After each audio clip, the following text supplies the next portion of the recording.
नमस्कार दोस्तों, quality of India के इस मॉड्यूल में मैं आर्यन विश्वकर्मा आप लोगों का बहुत बहुत स्वागत करता हूं। दोस्तों, इस प्रोग्राम में हम लोग केस हार्डनिंग के बारे में जानेंगे और केस हार्डनिंग होता क्या है, केस हार्डनिंग कितने तरह के होते हैं, इन सारी चीज़ों के बारे में जानेंगे। लेकिन दोस्तों, प्रोग्राम शुरू करने से पहले सारे मेरे व्यूअर्स को मैं रिक्वेस्ट करना चाहूँगा कि अगर आपने हमें हमारे सोशल प्लेटफॉर्म पर अगर कनेक्ट नहीं किया है, यानी कि लिंक्डइन में, इंस्टाग्राम में, फेसबुक में और हमारे टेलीग्राम के अकाउंट में, तो आप नीचे दिए गए डिस्क्रिप्शन बॉक्स में लिंक पर जाके कनेक्ट हो सकते हैं हमसे और हमसे जुड़े रह सकते हैं। साथ ही दोस्तों, आप क्वालिटी हब इंडिया के इंप्रूवमेंट के जर्नी में अगर आप पार्टनर बनना चाहते हैं, आप फ्रेंचाइजी लेना चाहते हैं, तो उसके लिए भी आप हमें कॉन्टैक्ट करना ना भूलें। और हाँ दोस्तों, आपको ये वीडियो कैसा लगा डिस्क्रिप्शन बॉक्स में अपना कमेंट भी जरूर डालें, और अगर आप कोई नया वीडियो बनवाना चाहते हैं तो उसके बारे में भी अपना कमेंट, अपना सुझाव जरूर लिखें। तो दोस्तों, हमने ऑलरेडी हीट ट्रीटमेंट प्रोसेस के बारे में जाना है। तो हीट ट्रीटमेंट यानी कि उष्मा से उपचार, यानी कि हीट से हम ट्रीटमेंट कर रहे हैं। किसका ट्रीटमेंट कर रहे हैं? ना मटेरियल का ट्रीटमेंट कर रहे हैं। क्यों कर रहे हैं?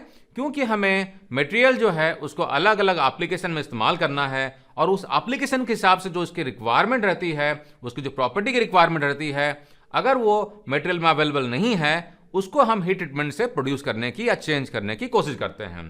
तो दोस्तों, हीट ट्रीटमेंट के कैटेगरी में हमने annealing process, normalising process, hardening और टेम्परिंग के बारे में जान लिया है। अब इस मॉड्यूल में हम लोग केस हार्डनिंग के बारे में जानेंगे। तो दोस्तों, केस हार्डनिंग जैसा कि नाम बता रहा है, यानी कि केस यानी कि सरफेस में हार्डन करना, यानी कि हमारा जो मटेरियल है हम उसे पूरा हार्डन नहीं करना चाह रहे हैं, हम सिर्फ केस को यानी कि सरफेस को हार्डन करना चाह रहे हैं। क्यों करना चाह रहे हैं? क्योंकि दोस्तों, बहुत सारे प्रोडक्ट हमारे ऐसे होते हैं, उनकी एप्लीकेशन ऐसी होती है जहां पर की रिक्वायरमेंट जो रहती है फुल हार्डनिंग की नहीं होती है, सिर्फ केस में यानी कि सरफेस में हमको वियर रेजिस्टेंट प्रॉपर्टी चाहिए होती है। जैसे कि फॉर एग्जांपल क्रैंकशाफ्ट हो गया, गियर हो गया, वगैरह वगैरह। दूसरा एक कारण और भी होता है दोस्तों कि कुछ मटेरियल हमारे होते हैं, जैसे कि माइल्ड स्टील हो गया यानी कि लो कार्बन स्टील, जहां पर कि कार्बन का परसेंटेज होता है 0.18 से कम होता है। अब इस कम परसेंटेज के कार्बन परसेंटेज में हमारा हार्डनिंग करना बहुत टफ होता है, क्योंकि दोस्तों हम जानते हैं कि हार्डनिंग करने के लिए यानी कि हार्डनेस बढ़ाने के लिए जो प्रॉपर्टी सबसे इंपॉर्टेंट होती है वो होती है कार्बन परसेंटेज की। अगर मटेरियल में कार्बन परसेंटेज कम होगा तो हार्डनिंग करने में बहुत टफ होगा। अब इसके लिए हम क्या करते हैं, इन तरह के उपायों का हम लोग ढूंढते हैं जहां पर कि एटलीस्ट हम सरफेस को हार्डन कर सके, क्योंकि हमारे बहुत सारे ऐसे एप्लीकेशंस होते हैं जहां पर कि हमें बाहरी सरफेस में वेयर रेजिस्टेंस चाहिए होता है, लेकिन कोर जो होता है वो डक्टाइल या टफ चाहिए होता है, या ज्यादा हार्ड नहीं चाहिए होता है। तो दोस्तों, हमारा जो टिपिकल हार्डनिंग प्रोसेस होता है उसमें काफी सारे लिमिटेशंस थे। जैसे कि मैंने आपको बताया था कि लो कार्बन स्टील में जहां पर कार्बन परसेंटेज 0.18 से कम होता है, वहां पर हार्डन करना काफी टफ हो जाता है, और हम माइल्ड स्टील को क्वेंचिंग करके हार्डन नहीं कर सकते हैं।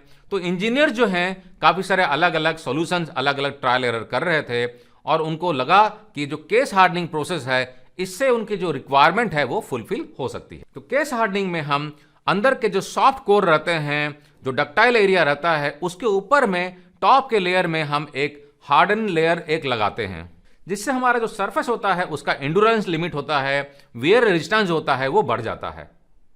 तो दोस्तों, आप यहां पर जो देख रहे हैं ये एक एग्जाम्पल है आपको समझाने के लिए कि एक मेरा मटेरियल है, और मटेरियल का ये जो आप टॉप वाला पोर्शन देख रहे हैं ये मेरा केस हो गया, यानी कि सरफेस हो गया।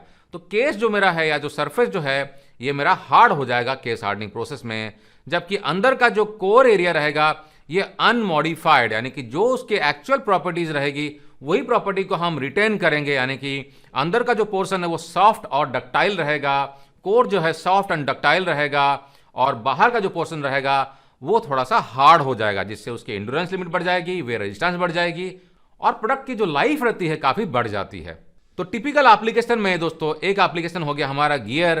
तो यहां पर आप देख सकते हैं कि गियर का टूथ है, यहां पर आप टॉप सरफेस देख सकते हैं, या जो सरफेस लेयर है ये हार्डन लेयर है, जबकि कोर जो है ये सॉफ्ट मटेरियल से है। तो दोस्तों, केस हार्डनिंग के काफी सारे अलग अलग एप्लीकेशंस होते हैं। यहां पर आपको कुछ एग्जाम्पल दिखाया जा रहा है कुछ प्रोडक्ट्स के, जहां पर कि आप केस हार्डनिंग का इस्तेमाल कर सकते हैं। तो काफी सारे हमारे जो गियर्स होते हैं, क्रैंकशाफ्ट्स होते हैं, बहुत सारे तरह के नेल्स होते हैं, ऑटोमोटिव के काफी सारे पार्ट्स होते हैं जहां पर कि हमको केस हार्डनिंग करने की जरूरत पड़ती है। अब दोस्तों, केस हार्डनिंग करने के लिए हम बहुत सारे अलग अलग प्रोसेस का इस्तेमाल कर सकते हैं। तो जो टिपिकल प्रोसेस इंडस्ट्री में इस्तेमाल किया जाता है, जो कि हम जानने वाले हैं ब्रीफ में इस मॉड्यूल में, वो हो गया कार्बोराइजिंग, नाइट्राइडिंग, कार्बोनाइट्राइडिंग, सियानाइडिंग, इंडक्शन हार्डनिंग और फ्लेम हार्डनिंग। तो ये जो 6 प्रोसेस होते हैं जिनसे कि हम केस हार्डनिंग कर सकते हैं, इनको जरा थोड़ा सा हम समझते हैं। तो दोस्तों हमारा जो पहला प्रोसेस हो गया वो हो गया कार्बोराइजिंग। तो दोस्तों कार्बोराइजिंग प्रोसेस जो होता है ये भी माइल्ड स्टील या लो कार्बन स्टील में इस्तेमाल किया जाता है, जहां पर कि हम जो कार्बन परसेंटेज जहां पर 0.18 से कम होता है उस तरह के मटेरियल में हम सरफेस के लेयर को हम हार्डन करते हैं। जनरली हम कार्बोराइजिंग करने के बाद में जो सब्सिक्वेंट प्रोसेस होता है हम हार्डनिंग, उसके बाद में फिर लो टेम्परेचर टेम्परिंग को हम फॉलो करते हैं। अब यहाँ पर लो टेम्परेचर टेम्परिंग करने की जरूरत क्यों पड़ती है? अब चूंकि हार्डनेस जो है इतना एक्सपोनेंशियली बढ़ जाता है कि ब्रिटलनेस बढ़ जाती है, और उसको कम करने के लिए हम लो टेम्परेचर टेम्परिंग को फॉलो करते हैं। कार्बोराइजिंग प्रोसेस में हम मटेरियल को ऐसे सब्सटेंस से कांटेक्ट में लाते हैं जहां पर कार्बन परसेंटेज काफी हाई होता है, जैसे कि for an example charcoal. Steel को हम करीबन 850 डिग्री से लेकर 950 डिग्री सेंटीग्रेड यानी कि अपर क्रिटिकल टेम्परेचर से ऊपर हम ले जाके उसको हम हीट करते हैं और उसको सूटेबल सोकिंग टाइम देते हुए उसको हम होल्ड करते हैं।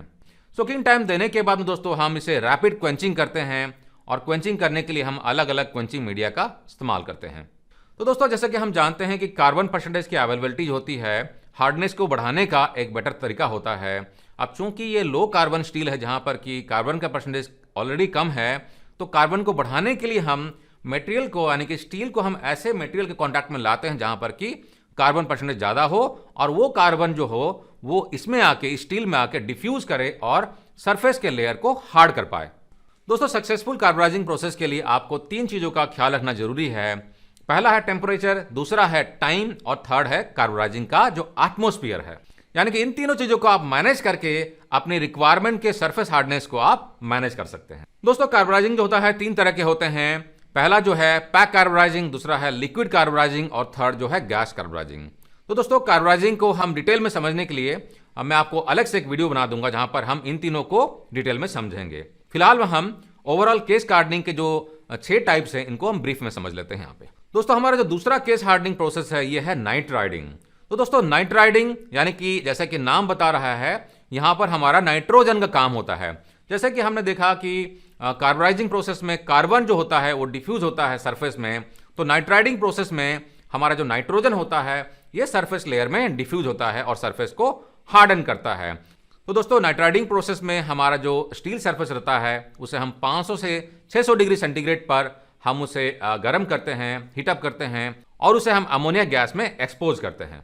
अब फर्नेस में हीट होने से अमोनिया गैस जो होता है ये डिफ्यूज करके हाइड्रोजन और नाइट्रोजन में कन्वर्ट हो जाता है, जिससे कि नाइट्रोजन जो होता है स्टील के साथ में रिएक्ट करता है, नाइट्राइड फॉर्म करता है और सरफेस लेयर में डिफ्यूज करके हार्ड सरफेस लेयर को क्रिएट करता है।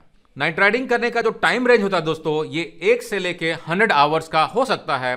डिपेंड करता है कि आप जो स्टील इस्तेमाल कर रहे हैं कैसा है, क्या प्रॉपर्टी है, और आपको जो सरफेस हार्डनेस की रिक्वायरमेंट है वो कितनी है।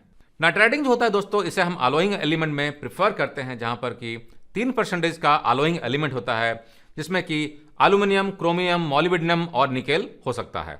हमारा जो अगला केस हार्डनिंग प्रोसेस है दोस्तों ये है कार्बोनाइट राइडिंग।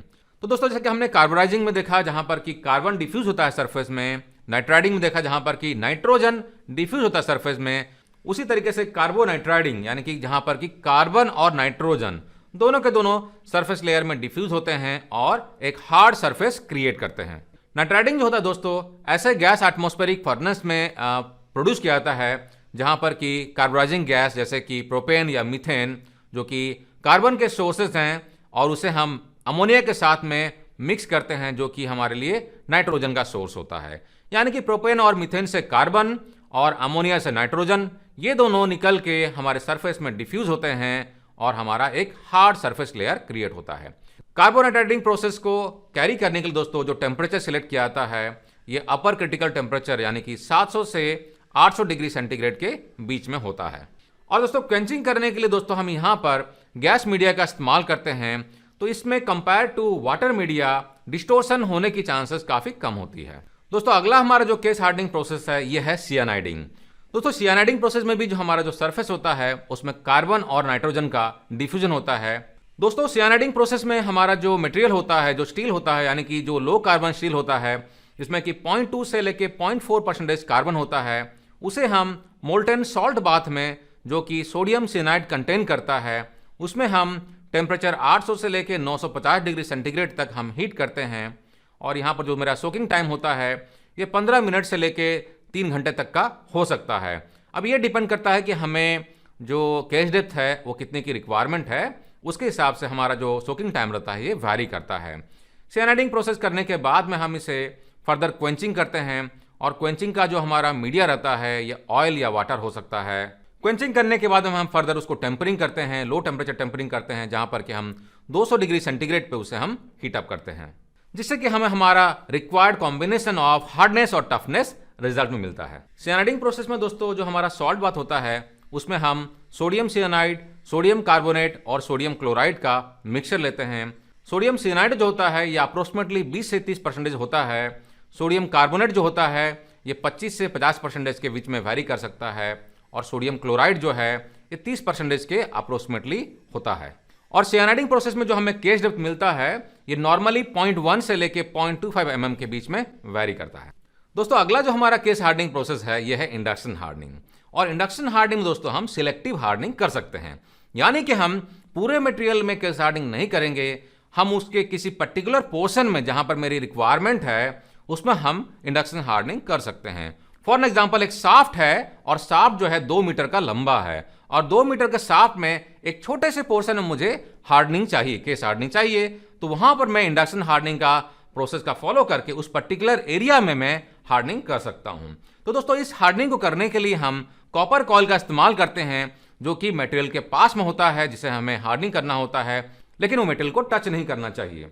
उस कॉपर कॉइल में सिग्निफिकेंट लेवल का ऑल्टरनेटिव करंट पास कराया जाता है, जिससे कि कॉपर कॉइल के पास में हीट जनरेट होता है जो कि मटेरियल को हीट करता है और हीटिंग करने के बाद में हम उसे इमीडिएटली क्वेंच करते हैं। टिपिकली क्वेंचिंग करने के लिए हम वाटर या वाटर प्लस पॉलीमर के कॉम्बिनेशन का हम इस्तेमाल करते हैं। टिपिकली दोस्तों क्वेंचिंग करने के बाद में जो स्ट्रक्चर प्रोड्यूस होता है ये मार्टेनसाइट स्ट्रक्चर प्रोड्यूस होता है जो कि प्रायर स्ट्रक्चर से काफी हार्ड होता है। दोस्तों आज के टाइम में काफी मॉडर्न टाइप के इंडक्शन हार्डनिंग के प्रोसेस का इस्तेमाल किया जाता है। उसमें से एक मॉडर्न टाइप का इंडक्शन हार्डनिंग जो मेथड्स का इस्तेमाल किया जाता है इसे हम कहते हैं स्कैनर। अब इस स्कैनर में क्या होता है, पार्ट जो होता है उसे हम ऑटोमेटिकली इंडक्शन हार्डनिंग कर सकते हैं।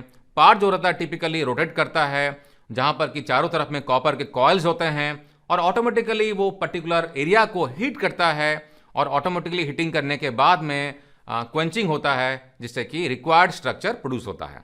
अब इसमें जो इंपॉर्टेंट प्रॉपर्टीज होती हैं जैसे कि पावर लेवल होता है, ड्वेल टाइम हो गया यानी कि फीड रेट हो गया और जो बाकी प्रोसेस के वेरिएबल रहते हैं ये सारे कंप्यूटराइज रहते हैं यानी कि कंप्यूटर कंट्रोल रहते हैं, यानी कि इसमें प्रोडक्टिविटी और क्वालिटी में हमें कंसिस्टेंसी मिलती है।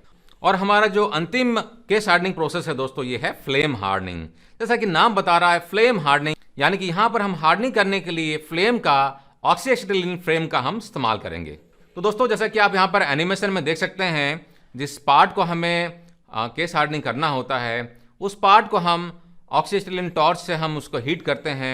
अब जरूरी नहीं कि इसी तरह का हम सिंगल टॉर्च का इस्तेमाल करें, आज का मॉडर्न टाइम में काफ़ी सारे अलग अलग कॉम्बिनेशन के इक्विपमेंट मिलते हैं जहाँ पर कि मल्टीपल टॉर्चेस या मल्टीपल अरेंजमेंट रहती है जहाँ पर कि इवन राउंड सरफेस में चारों तरफ से हम प्रॉपर यूनिफॉर्म तरीके से हीट कर सकते हैं और हीटिंग करने के बाद में हम उसे इमीडिएटली क्वेंच करते हैं और क्वेंचिंग करने के बाद हमें रिक्वायर्ड जो हार्डनेस की जो प्रॉपर्टी होती है हमें वो मिलती है।